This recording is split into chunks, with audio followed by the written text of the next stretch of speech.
Tamang-tama kasi yung topic natin, live with no regrets. parang wala tayong dapat parang pagsisisihan sa bandang huli. And mapapansin nyo, Happy New Year ulit sa inyong lahat, no? Kasi Chinese New Year eh. And katulad ng ang bilis ng panahon, no? Ang bilis ng panahon, parang kamakailan lang, andito na naman, panibagong taon na naman, panibagong adventure na naman ang haharapin. So, ang question is this, every time we look back, diba? For example, if you look back to your yesteryears, ano masasabi nyo? Masasabi nyo bang, ay, ang sarap ng buhay ko, parang I'm looking forward sa panibagong adventure. Or, ang dami kong hindi nagawa at ang dami kong sanang ginawa. Yung mga ganun ba? Parang pag umiidad ka na kasi, minsan ganun na yung mga tanong mo eh. Parang, meron ba talaga akong nagawa na worth remembering? Ayan, di ba? And obviously, sa puso ng Panginoon Diyos, He desires for all of us to have a life na full of meaning. Yung ba masasabi natin, full of days. Ayaw niya na manghinayang tayo sa mga panahong nagdaan. Kaya nga, ang heart ko ho, maging sa inyo, maging sa mga nanonood, gusto ko pong ma-realize natin paano ba mabuhay nang wala pong pagsisisihan. And alam niyo po sa buhay, hindi po siya ganun kadali. Naalala ko, there was a woman in Woodbridge, Virginia. Nakakita siya ng katangi-tanging uri ng ahas. Dalawa ba naman yung ulo? And based on its anatomy, talagang isa lang ang kanyang lungs, isa lang ang kanyang stomach, isa lang ang kanyang katawan, isa lang ang kanyang, except that, dalawa yung kanyang brain. At ito malungkot, yung kanang ulo, yun ang pinaka-main supposedly na ulo, pero ang dominant yung kaliwa. And alam nyo bang napakahirap? Kasi pag sila po ay kakain, ang tagal nilang kumain dahil ang matagal na nga silang kumain, lalo pang dumoble yung tagal nilang kumain kaya ang dali nilang mahuli. Hindi lang yun. Pagka meron silang parang may kaaway, hindi sila makatakbo agad kasi magkahiwalay sila ng direksyon. Isa sa kanan, isa sa kaliwa. Di ba? Ang hirap ng ganyang buhay doon, yung dalawang ulo. And normally, ang tao, ganun din. They have no focus, they don't know what to choose. Ang problema pa, ang buhay natin is full of choices. At paano tayo mamimili? Anong ating gagawin? Di ba? Anong pathway ang ating dapat daanan? So, quick review. In order for us to live with no regrets, kailangan maging fruitful tayo palagi. And God desires us to be fruitful in life. And hindi lang basta fruitful, kundi yung fruit that will remain forever. Hindi yung pansamantala lamang. At bukod doon, God has, parang sama wants us to take charge. Hindi yung parang sisihan tayo na sisihan, kaya ako ito hindi nagawa kasi dahil sa Kanya, kasi we will never be able to live fruitfully if we will not correct whatever, kumbaga, mistakes we commit, no? And we need to take full responsibility para lalo natin, para maka-advance tayo. Habang sinisisi natin ibang tao, hindi tayo makakausad. Okay? Now, isipin natin, ano bang klaseng trajectory ang buhay natin? According to some studies, ang trajectory daw po is the path followed by a projectile flying or an object moving under the action of given forces. Itong term na to, ginagamit to sa mga bumabaril, sa astronomy, ginagamit nila to. Ngayon, tanong lang sa atin, ano ang trajectory ng ating buhay? Diba? Importante yan eh. Saan tayo patungo? And in our trajectory, lagi tayong may dalawang choice o two choices na importante to make a decision on our own para hindi sayang ang ating buhay. Si Jesus nagbigay ng ganong paalala. Sabi niya, enter through the narrow gate, for the gate is wide and the way is broad, that leads to destruction. And there are many who enter through it. For the gate is small and the way is narrow that leads to life, and there are few who find it. Tingnan nyo kung gaano ka-narrow ha, only few find it. Hindi mo mapapansin yung choice na yon. Samantalang, yung broad, dahil sa sobrang lawak, ito yung gusto kong piliin. Normally, pag broad yung daan, maraming tao yan. Siyempre, sa ating idea, majority wins. Punta tayo dun. Kasi, siyempre, kung ligaw ka na rin lang naman, sumama ka sa na marami para marami kayong ligaw. Nakuha ninyo? Kaya it's more oftentimes, ang ating challenge is, mas marami na mili dito. Kanyari, kakain kayo sa restaurant. Anong gusto yung restaurant puntahan? Yung maraming tao, ibig sabihin, baka masarap yan. Dahil maraming tao dyan eh. Pero yung iba, yung kukonti lang, ayaw ko puntahan yan. Posible naman na kaya sila konti, hindi dahil sa hindi masarap, mahal. Di ba? Costly ang kumain sa ganung restaurant. Ganun pa man, ito yung choices natin. Sa buhay, mamimili ka. Anong gusto mo? Kaya the pathway, meron ka lang pipiliing pathway. Kaya sabi ito, live with no regrets as in pathway to progress. Anong ibig sabihin? Kaya we better choose our path wisely. Now listen to this. There is only one pathway to progress, not pathways to progress. The idea of most people, maraming pathways. Pero hindi, isa lang. There must be only one pathway in order for us to live a life fulfilled, no? Sa buhay na ito. Sa mundo, we have several pathways, like the pathway of knowledge, the pathway of greed, the pathway of workaholism, pathway of pride, pathway of relationships. Yan, sample lang yan. Kasi, bakit ko sinabing pathway?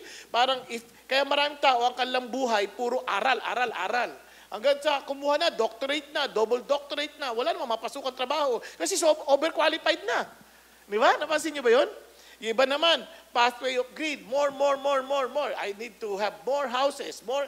Parang ganun na yung kanilang pinupuntahan. Pero, does it really work? Di ba? Yung pathway na. Papakita ko sa inyo, sa Ecclesiastes, who happens to be the wisest man ever born, no? Next to Jesus. Tinry niya lahat yan. And surprisingly, ito ang kanyang conclusion. Sabi niya, vanity of vanities, says the preacher, vanity of vanities, all is vanity. Masarap pang pakinggan yun. Sabi niya, lahat, walang kwenta. Sabi niya, lahat. Parang tinry ko pero walang kwenta. Just to give you some samples. Tinry niya ang wisdom. Sabi niya, all things are wearisome. Man is not able to tell it, the eye is not satisfied with seeing, nor is the ear filled with hearing. Tama ba yan? Napansin niyo ba yan? Walang katapusan yung, di ba kaya nakakapagod? Walang katapusan yung, yung gusto mong makita. Yung gusto mong makita, walang katapusan. Yung iba sa inyo, nagbiyahe, parang, I need to see more. Tama? Sino dito mga nakapagbiyahe sa ibang bansa? Parang bitin, no? Parang bitin. Pagkakita mo, bitin eh. I want to see more. Yung narinig mo naman, parang gusto mo bagong kanta. Napansin niyo ba yan? Sa Spotify, walang katapusan. Mga kanta, walang katapusan yan. Laging may bago. And sabi ganun, that which has been is that which will be, and that which has been done is that which will be done. So there is nothing new under the sun. And ito ang malungkot niyang kanyang conclusion. Wala namang bago sa ilalim ng araw. Ulit lang ng ulit. Bago ata itong cellphone na to. Di, pareho lang yan. Noong dati, ang communication ay bato. Di ba? Doon dinaano. Pero communication pa rin yan. Dati, ang text, naalala nyo, may beeper pa. Pero ngayon, text na. Pareho lang din yun. Nagkaiba lang ng format. Nagkaiba lang ng format. Noon, telegram. Ngayon, yung telegram na, through text. Di ba? May telegram through text. Pero pareho lang yan. It's just a way of communicating. Walang pinagbago. Ang difference lang is speed at saka format. Tama ba? Andiyan pa kayo? Kaya wala namang pinagbago yun. Now, etong sabi niya, so let's try wisdom. Sabi ni Solomon. Sabi niya, I said to myself, come now, I will test you with pleasure. So enjoy yourself. And behold, it was what? Futility. Grabe, kahit pa lang dyan. Ang gulo nung itong PowerPoint ko, nilagpasan yung chapter 1. Di ba? Huwag nyo intindihin yan. Babalikan natin mamaya yan. So sabi niya, try natin muna yung pleasure, yung masaya, para, sabi gano'n. So, anong ginawa ko? I enlarged my works.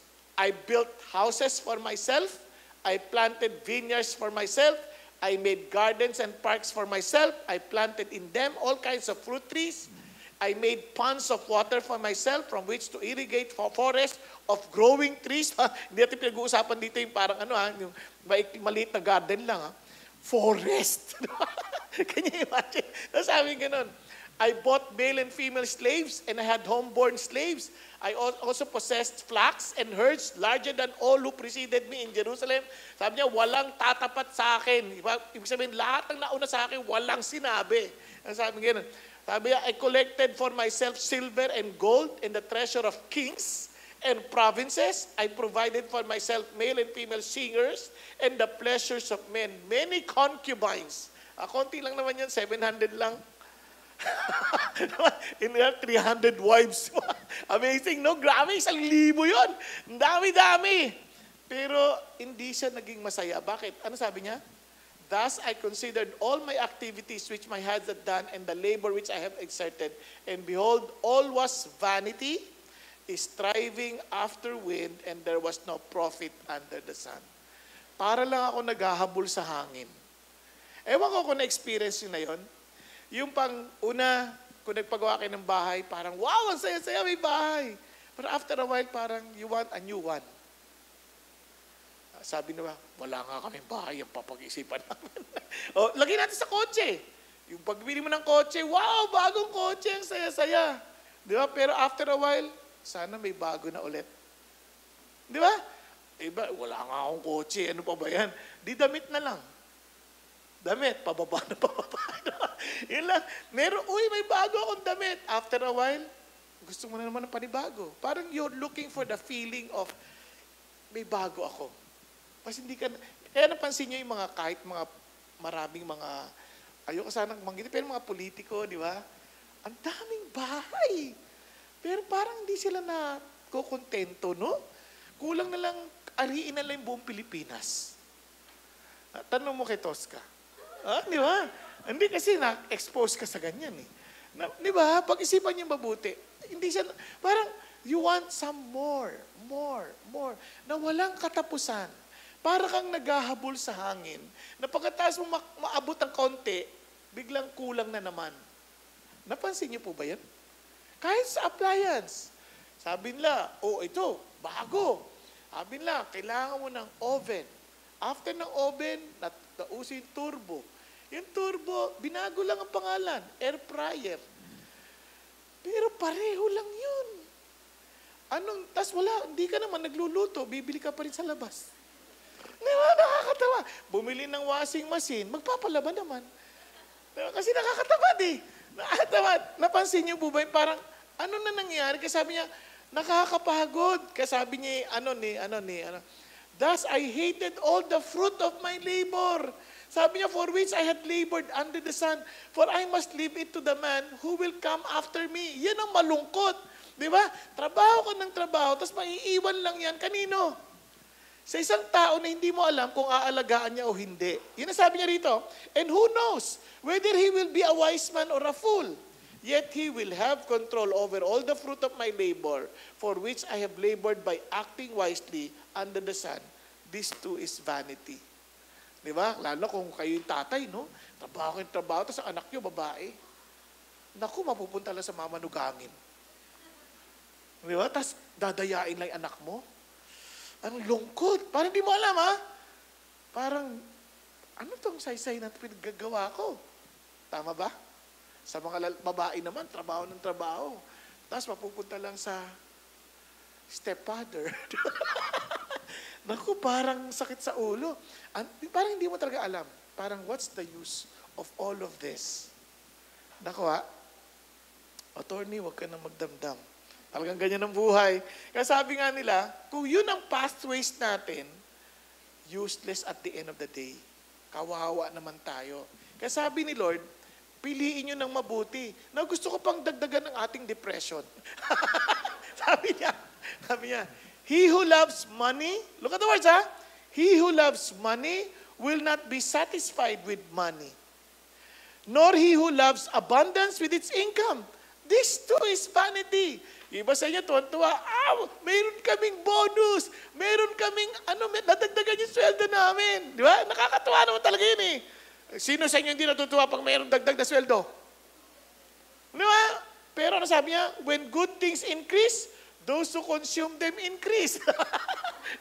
At lalong lumalaki rin yung gastos. Dagdagan yung sweldo mo, dagdagan din yung gastos mo.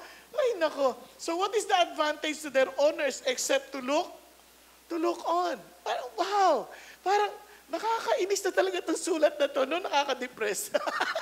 Alam mo, nung binabasa ko ito, sabi ko, kakawalang gana na itong buhay na to. Pero pag-isipan niyo mabuti, pero makatotohanan siya eh.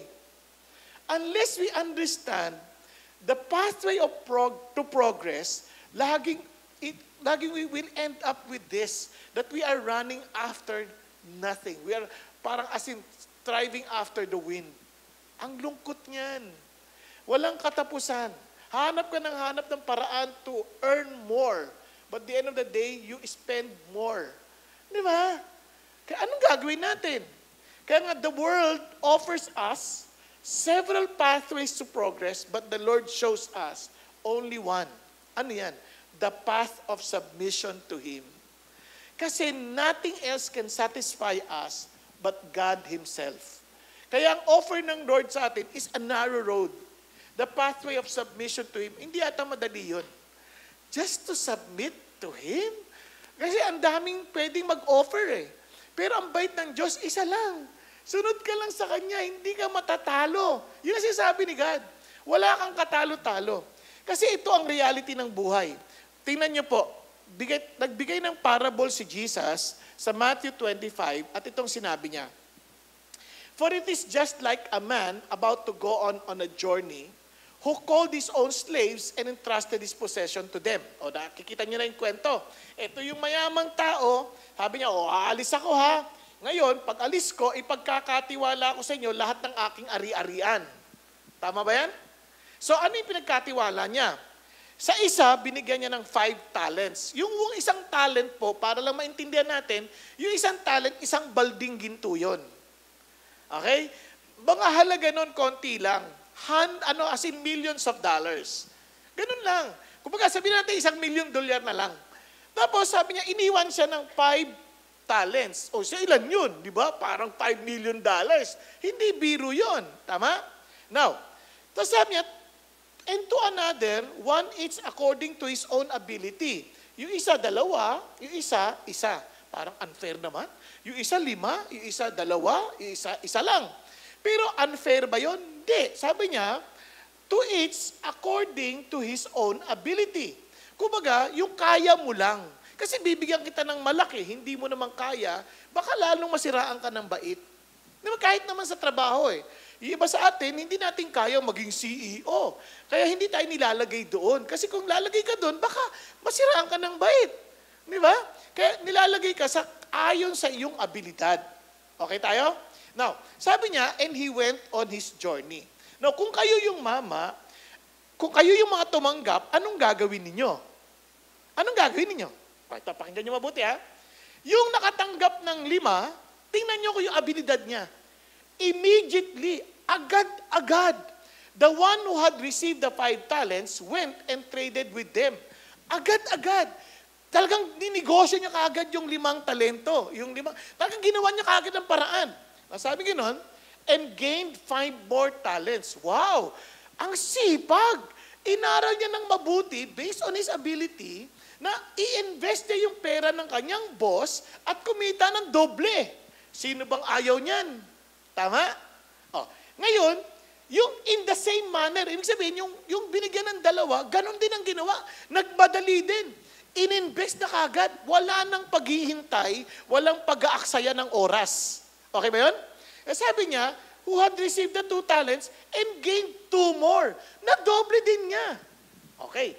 Yung isa lang, but he who received the 1 talent went away and dug a hole in the ground and hid his master's money.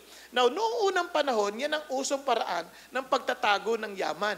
Naguhukay sila ng lupa, tapos doon nila nilalagay. Okay? Nakuha natin. So, yun ang ginawa niya. Tinago niya. Ito problema. Dumating ang panahon. Now, after a long time, the master of those slaves came and settled accounts with them. So, ito, di ba, babalik na ngayon yung amo. Okay? Nandiyan pa ba kayo? Andiyan yung amo. Ba't natutulog pa kayo? So, andiyan na yung amo. Dumating na yung amo, sabi ng amo. Okay, kamusta na? Accounting time na. Accounting time. Kumbaga, panahon na para mag-report kayo. Ano nangyari? So, sabi niya, the one who had received the 5 talents came up and brought 5 more talents, saying, Master, you entrusted 5 talents to me. See, I have gained 5 more talents. So, yan, no? Sabi niya, excited siya. Sino ba naman hindi excited? Pag dumating yung boss mo at eto po, nadoble ko. Ang saya-saya niya. So, ano natanggap niya? Sabi niya gano'n. His master said to him, well done. Diba? He received a commendation. Well done, good and faithful slave. You were faithful with a few things. Sabi niya, I will put you in charge of many things. Diba? May promotion pa. Diba? Ngayon, dahil nakapagkakatiwalaan kita, sabi niya, ikaw mamamahala pa ng mas maraming bagay. Sabi niya gano'n. Enter into the joy of your master. So, isang rule sa buhay. If you can be trusted by the master, for sure, he will entrust you more. Tama ba? Kasi ginamit mo yung abilidad mo ng tama eh. Kaya magtataka kayo, may isang salita natin, kung sino pa yung mayaman, lalo pang yung mayaman, yung mahihirap, lalo naghihirap. Pag inisip mabuti, hindi naman kasalanan ng mayaman minsan yun eh. Kasi they can be trusted with the few things that they had at the beginning, and lumaki ng lumaki, and God will entrust them more. Okay ba yan? Andiyan pa kayo? Kaya may promotion, may commendation, pero pag mga tatamad-tamad, obviously hindi rin aangat. So, binigyan siya, sabi, ito maganda. Hindi lang may promotion, may celebration pa. Kaya sabi niya, enter into the joy of your master. So, instead na magreklamo, tingnan natin muna, are we faithful? Di ba? Have we chosen the path of submission? No, tuloy tayo. Also, the one who had received the 2 talents came up and said, Master, you entrusted 2 talents to me. See, I have gained 2 more talents. His master said to him, well done, good and faithful slave. You were faithful with a few things. I will put you in charge for many things. Enter into the joy of your master. Ano napansin nyo? 2 po yung kinita ko. Doble. Eh bakit hindi 5 ka pa rin nung una? Hindi ganon. Sabi niya, hindi kita hahanapan na hindi ko binigay sa'yo. Di ba ang bait ng Diyos? Hindi ka naman hahanapan na hindi binigay sa'yo. Kunyari, si attorney. Di ba? Kumbaga, binigyan kita ng karapatang maging abogado, hahanapin kita hanggang dun lang. Hindi ko hahanapin yung pagiging doktor. Kasi hindi ka naman doktor, kaya hindi ko hahanapin sa'yo yan. Okay natin? Nakukuha natin? Kaya, sabi niya, kung ano yung binigay ko sa'yo, yun lang. Anong ginawa mo sa pagiging abogado mo? Yan. Nakuha? Ganon din sa atin. Lahat tayo, may kanya-kanya tayong mga posisyon sa buhay na in-entrust ng Diyos sa atin. So, ano sabi ng Lord? Ito na. Pero tignan nyo, ang sagot niya, well done din. Good and faithful servant.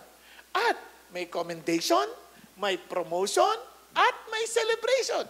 Pareho lang. Hindi niya hinanap, doon lang tayo sa may 5. Huwag na doon sa 2 lang. Malit. Kinita niya. Hindi. Faithful siya. With the 2 talents I gave him, he made it 4. Tama? Ito. Ito namang isa, yung kaisa-isa, karamihan, ganito ang ugali. And the ones who also received the 1 talent came up and said, Master, I knew you to be a hard man, reaping where you did not sow, and gathering where you scattered no seed. And I was afraid and went away, and I hid your talent in the ground. See, you have what is yours. Oh, grabe no? Ano sabi niya? Alam mo, sir, kinakabahan pa siya niyan, ha? Alam ko naman, kumukuha kayo na hindi niyo pinaghirapan, eh. Kumbaga, pansang yung kapal ng mukha niyo. Di ba? Kinakabahan pa siya niyan. Pero yun ang sabi niya, alam ko kayo po ay talagang, kumbaga, kayo, yung mahigpit kayo. Kaya, kinukuha nyo kahit hindi nyo kaya inutos nyo sa amin. Siyempre, sa takot ko, yan, look at this. Most of the time, we cannot do anything because we are afraid. Kaya, alam niyo, unless you are willing to take risk, hindi kayo uunlad sa buhay. Okay ba tayo dyan? Okay? Okay, so, learn to take risk. Sabi niya, natakot ako, kaya tinago ko yung talent in the ground. Tinago ko. And sabi niya, see, eto na binabalik ko na. Now, tingnan niyo po ito. Ito nakakatakot na marinig mo. At ang sabi ng master, demonyo. Alam niyo yung word na wicked? Ang totoo niyan sa Tagalog, demonyo ka. Type niyo, tawagin ka ng Lord, demonyo ka, sabi niya. Ang tamad mo. Alam mo palang inaani ko na hindi ko tinatanim at iniipon ko na hindi ko maikinalat. Sabi nga nun, di sana, nilagay mo yung pera sa security bank. Sabi niya, ayos ba? Sabi niya, at para pagdating ko, di nakatanggap man lang ako ng interest. Hindi kita hinahanapang pagpakahirap ka, pinangko mo lang. Kumita lang, wag lang masayang. Nakuha ninyo? Now, bakit naman demonyo? Sobra naman. Hindi naman niya winaldas sa pambababae yung pera. Tama ba? Alam niyo bang napakamahal yung depository na na storage, mahal 'yun ha. Hindi mura 'yon. Ako na nga nagtago eh. Bakit naman demonyo? Naintindihan niyo yung nangyayari dito? Parang anong ginawa ko? Hindi naman ako nagsugal. Hindi ko mawinaldas yung pera, binabalik ko nga eh. Bakit naman? Ganito yan. Yung dalawa, immediately, napansin nyo, ininvest. Yung buhay nila as a slave, wala silang inisip kundi yung kanilang master. Kasi, biruin ninyo, yung investment, aalagaan mo yan. Babantayan mo para kumita. Para kanino? Para sa master. Hindi pa sa kanila. Wala na silang sariling buhay. Ang kanila, mabuhay para sa master. Itong mamang ito, na tinago lang yung pera, tinago niya, said, he can live on his own. Mabubuhay nila ang sarili ko. Wala akong pakialam kay master. Total, pagdating niya, babalik ko na sa kanya. Di ba? I can enjoy my life. Magdidisco ako. Wala akong ginastos sa pera niya. Akin to. Inangkin niya lahat. Nakalimutan niya, a slave has no right. Because the slave, sabi nga ni Michael Ramsden, his identity is in the master's identity. Kumbaga, kaya ang identity natin, kung slave tayo, yung ating master, kanino tayo? Sino amo natin? Okay ba tayo dyan? So ito, parang sinasabi niya, I live on my own. Wala akong pakialam sa'yo. Basta isasauli ko lang yung binigay mo sa akin. Nakalimutan mo, the master owns you. Are you still there? Kaya nga, sa maraming tao, kaya walang progress sa buhay, they try to live independently from their master. And ang buhay natin, madalas, on our own. We decide on our own. We live on our own. We base our choices on our own preferences, our own plans, our own desires, our own goals. Walang pakialam yung master sa atin.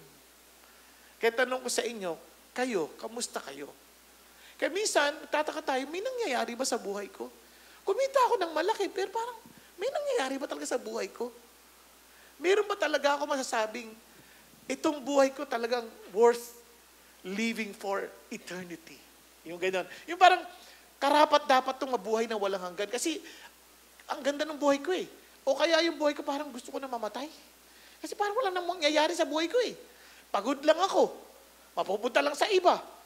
Naintindihan niyo nangyayari? Kaya yun ang sinasabi ng Diyos. Kasi sabi niya, tingnan niyo itong malungkot na nangyayari, sabi ng Lord. Therefore, take away the talent from him. Kunin yan.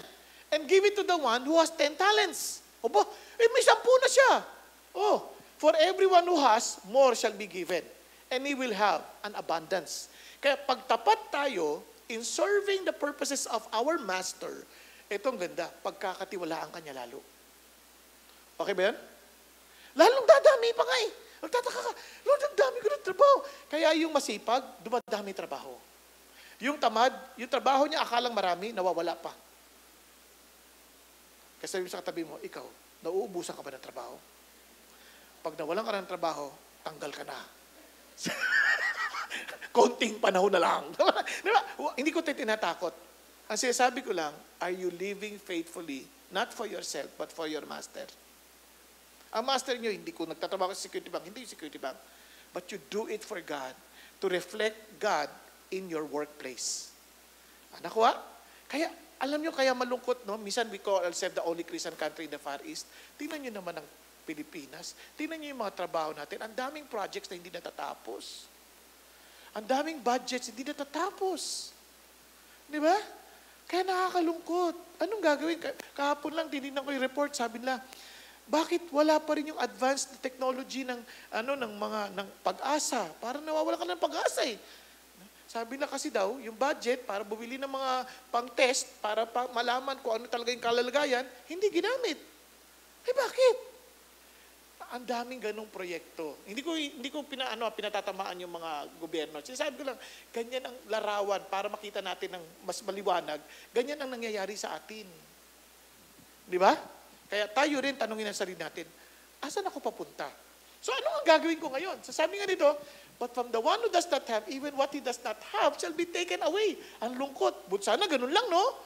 Ang problema, pagdating ng Lord, ito pa, throw out the worthless slave into the outer darkness. Ang dilim na nga ng buhay mo, itatapon ka pa lalo sa dilim. O, nakita niyo ba yun? And sabi nga nun, the place will be weeping and gnashing of teeth. Ano yung ibig sabihin? Yung bang, ang laking panghihinayang. Minsan lang dumaan ng taon. Hindi mo na mababalikan yan. Sana wag tayong manghinayang. Yung nagngingit ang ating ngipin, sayang, ba't hindi ko pa ginawa? Marahil nung nag-aaral tayo, no? Nagsisisi tayo, ba't hindi ko pinagbutihan ng pag-aaral ko? Ngayon nagtatrabaho ko na, ba't hindi ko pinagbutihan yung trabaho ko? Di ba? Ngayon may asawa ka na, ba't hindi ko pinagbutihan pagiging asawa? Di ba? Huwag natin, yung, ang pangit na magsisisi tayo, no? Katulad ka, nag-uusap kayong mag-asawa, sabi niya, sweetheart, ba't nag-aaway yung mga mag-asawa? Eh kasi masyado lang pinapatulan lahat ng bagay eh. May mga bagay na hindi mo kailangan patulan. Di ba? Ngari, minsan nagsasalta yung asawa mo, parang hindi maganda yung sinasabi. O, wag mo munang patulan. Hayaan mo muna. Kasi baka nagsasabi lang ng frustration yun sa pagod. Pakainin mo lang. May nakita nga ako advertisement, sabi mo, ayoko na, break na tayo. Inabutan ng soft drinks. Basta ayoko na sa'yo, talaga nainis na ako sa'yo. Tapos inabutan ng tinapay. Tama siya. Tapos talaga nakakinis, bigyan ng lollipop. Biglang sabi niya, ang sarap nito. Sabi na kuha. Nagsasabi siya magbe-break na. Parang, minsan out of frustration, kung ano na sinasabi ng tao, kung papatulan mo lahat ng nakikita mo at lahat ng narinig mo, naku, baka wala ka ng buhay. Kaya ang mahalaga, you focus on the right choice. Teka, this life is not mine. Kay God ito. So I will live for Him. Kaya ito yung challenge ng Lord. Paano mamili?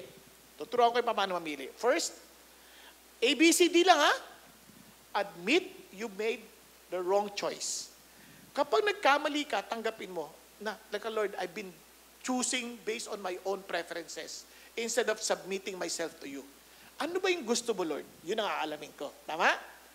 Then begin to put your trust in Christ. Doon ka magsimula. Lord, ibigay mo yung pagtitiwala mo sa Diyos. Paano? Ilan sa inyo nagbabasa ng Bible? Good.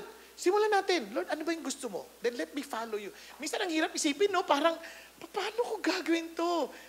Sunod ka lang, one step at a time. One step. Yung, hindi ko maintindihan eh. Di wag mong intindihin yung hindi mo naintindihan. Yung naintindihan mo, yun naintindihin mo.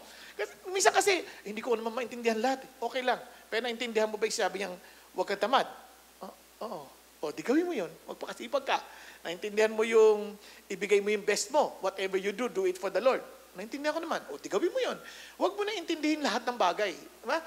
Ano yung sinasabi lang na predestination, yung ganyan. Huwag mo intindihin yun. Hindi mo lang naintindihan, huwag mo intindihin yun. Ang intindihin mo, yung naintindihan mo. Tama? Huwag kang papatay. O, huwag kang papatay. Pag nag-isip ka ng masama, o sabihin mo, walang kwenta yung tao niya, para ka nang pumatay. O, di ba ka mag-isip ng masama? Yun lang, gawin mo lang yung naintindihan mo. Okay ba tayo? Doon tayo magsimula. You just put your trust in the Lord. Magpatawad ka. Hindi, masama yung ginawa niya eh. Hindi, sabi doon, magpatawad. Naintindihan mo yun? Oo. O, di ba patawad ka? Yun lang gawin mo. Huwag mo na isipin yung, hindi ko kaya eh. Hindi, isipin mo, hindi, kailangan ko daw magpatawad eh. Kaya ko, hindi. Gagawin ko yan. Susunod ka lang. Okay tayo? Para mo sa mga loob nyo ha. Okay? Okay. Doon lang tayo sa naintindihan natin. You put your trust in God. Now, kaya sabi ni Jesus, tinan nyo, from the time Jesus began to show His disciples that He must go to Jerusalem and suffer many things from the elders and chief priests and scribes and be killed and be raised up on the third day, kinikwento niya, mamamatay ako, ganyan. Samantalang nung unang parte, sabi niya, sabi ni Peter, you are the Son of God, you are the Christ, the Son of the living God. Parang wow, excited sila lahat. He is our, parang Savior. He is our champion. He will deliver us from the power of these enemies. Ganyan, no? Parang yun ang sasabi nila eh. Biglang sabi ni Jesus, ako, magsasuffer ako, mamamatay ako, pero mabubuhay ako ulit. Wala sila maintindihan sa sinasabi niya. Ang sabi ni Peter, Lord, wag na wag yan mangyayari sa'yo. Hindi yan mangyayari sa'yo. Kumbaga, positive thinking. Di ba? Parang, ano ka ba, Lord? Kung ano iniisip mo? Anong mamamatay ka dyan? Paano ma-fulfill na kayong tagapagligtas namin? Mamamatay ka? Di ba? Kasi iba yung kanilang solusyon, iba sa paraan ng Diyos. Nakuha ninyo? O, ano sagot ni Lord? Ganun na naman. Demonyo ka. tumupitaw yung ang hirap naman, no? Parang, ba't naman demonyo ka? Ganon, di ba? Kasi you are tempting me. You're hindering me from fulfilling my purpose. Kaya sabi niya, tingnan mo sabi niya, you are stumbling block to me. You are not setting your mind on God's interest but man's. Now, pag-isipan niyo ito mabuti, ha? Kapag ang interest natin na hindi yung sa Diyos, ano daw tayo? Mga demonyo kayo. Nakita niyo? Consistent? Kapag ang buhay natin hindi sa interest ng Diyos, ay nako, ang pangit. Pero wag mo sabihin sa asawa mo yan, ha? Pagka, alam mo, ang interest mo wala sa Diyos, demonyo ka. Wag ganun, ha? Wag. Kung mag-aaway kayo. Masisira ang pamilya nyo, ayaw ni Lord yun. Parang mahalaga, ikaw, you ask yourself, interest ba ng Diyos to o interest ng sarili ko? Kung interest to ng Diyos, yes, confident ka, tama ang choice mo. Pero kung hindi yan interest ng Diyos, abay, demonyo ka. Naintindihan? Okay. Now, good. Now, then commit your life to Him. Ano sabi ng Lord? Tingnan niyo saan, continuation niya. Then Jesus said to His disciples, if anyone wishes to come after me, he must deny himself, take up his cross, and follow me. Parang 3D life yan. Yung deny yourself, parang hindi yung kagustuhan mo, kundi, ang sabi, take up your cross. Alam niyo yung word na take up your cross? Pag nakita mo yung tao during the time of Christ na may daladalang krus, patay na yan. He will be executed. Kaya in other words, you are to choose to die daily. Kasi may gusto tayo eh. May gusto tayo. Pero hindi ko gagawin yan. Sample na lang, halimbawa lalaki ako. No? Siyempre lalaki ako talaga, hindi kunwari. Kakaya. Lalaki ako. Halimbawa, mayroon akong nakitang babae, ganda. Sabi ni Lord, be faithful to your wife. Ang ganda nito, sayang. Di ba? Lapit ang lapit. Ano gagawin mo? Deny yourself. Sorry. Kahit gusto ko yan, hindi ko na lang pag-iisipan pa yan. Kasi bakit? Kasi ang gusto ng Lord sa akin, maging faithful ako sa asawa ko. Nakukuha ninyo? Na, dinideny mo yung sarili mo. You are dying to yourself. Dying to what you want. Then, do what He says. You follow Jesus. Nakuha ninyo? Kaya commit to the Lord. Now, for whoever wishes to save his life, look at this, ha? Will lose it, but whoever loses his life for my sake will find it. Ano sasabi niya? You will never find your identity by fulfilling your dreams of your own. But you will only find your identity if you fulfill the dreams of the Lord for you. Nakuha natin? Then, devote your day Hindi mo lang naintindihan, huwag mo intindihan yun. Ang intindihin mo, yung Sa naintindihan mo. Baro-araw, But tuwing may you will only pipiliin find ka. your identity. Lagi mo isipin, Lord, anong gusto mo? Now, word of warning, wag kang magdidesisyon ng major decision kapag ikaw ay happy. Happy, masaya-masaya. Kasi wala ka sa tamang katinuan. Kapag ikaw ay hungry, yung gutom na gutom ka, magdidesisyon ka, parang si Iso, gutom na gutom, binenta yung birthright. Kapag ikaw ay angry, galit. Kapag ikaw ay lonely, wag kayo, kakaka-break nyo lang, tapos may lumakapit na lalaki, yan, sinagot mo kaagad. Wag, okay, magpapakasal ka na lang kasi nalungkot ka. Wag mong gagawin yan. And kapag ikaw ay pagod, ayoko na, pagod na ako, resign na ako. Pag-gising bukas, ba't wala na akong trabaho? Nag-resign ka kapon. Kaya wag kang magdidesisyon. Kaya ang tawag dyan, halt. Yung halt, di ba? Parang tigil muna. Halt. Tigil muna. Kaya happy, hungry, angry, lonely, and tired. Wag kang magdidesisyon. Kahit sa mga meetings ninyo, wag kayo, ay, pagod na ako, sige, okay na yan. Wag ganun. Kasi masisira ang inyong kinabukasan. Kaya sabi ni Lord, ito ang sasabihin sa inyo, seek first His kingdom and His righteousness. And all these things, what? Will be added to you. And look at the words. So do not worry about tomorrow, for tomorrow will care for itself. Each day has enough trouble of its own. Day to day lang. Just walk one step at a time. Huwag niyo madaliin lahat ng bagay. Lord, what shall I do today? What should I choose to do today? Lagi niyong isipin na ang Diyos, He desires for all of us to have a life with no regret. Let me end. Imagine yourself, you are in a forest. Di ba? There was a missionary who happened to be in a forest. Talagang sabi niya, hindi niya alam ang gagawin niya. Ikot na siya ng ikot, balik lang siya ng balik sa pinanggagalingan niya. Until he found a local, at sabi niya gano'n, please help me to get out of this place. Can you help me? Sure. Ganyan, no? ang pupuntahan ko sa ganitong lugar. So sabi nung local, okay, I will bring you there. About an hour, parang wala nangyayari sa kanilang dinadaanan. Parang ganun pa rin. Isang oras sila naglalakad. Sabi niya, alam mo talaga pinupuntahan mo? Sabi niya, alam mo talaga yung daan? Sabi niya, yes. Sabi niya ganun. Ano ba? Asan ang daan? Ako ang daan. I am the path. You just follow me. Kasi hindi mo maintindihan yung path ng jungle. But you follow me. It is in the same manner Jesus saying, ang daming gulo dito sa mundo na to. But remember this, I am the only way, the truth, and the life. No one can come to the Father except through me. Naintindihan natin? Kaya napaka-importante po sa buhay that we follow the pathway to progress, which is the pathway of submission to Him alone. Huwag ka na matigas ang ulo. Wala kang talo. Trust me. Tayo po'y mag-pray. Father in heaven, thank you once again for reminding us, O Lord, that in this world, there are so many paths being offered to us, but there is only one path that leads to life. Help us, Father God, not to follow our pleasure, not to follow our own wisdom, not to follow our greed, not to follow, Father God, our own pride, but Lord, help us to really follow you, to acknowledge that you are my life, that you are our life, that you alone, Father God, know what is best for us, because, Lord, we are yours. So I pray that we may find our identity in you, that we are no longer just working and trying to provide for our food, but to always remember that we are for you, and you are to provide for all of our needs. Thank you, Lord God, for your faithfulness. At Panginoon, I pray that people will know that I belong to you because my identity is in you. Thank you, God. Lord, may you bless every family we represent. In Jesus' name we pray.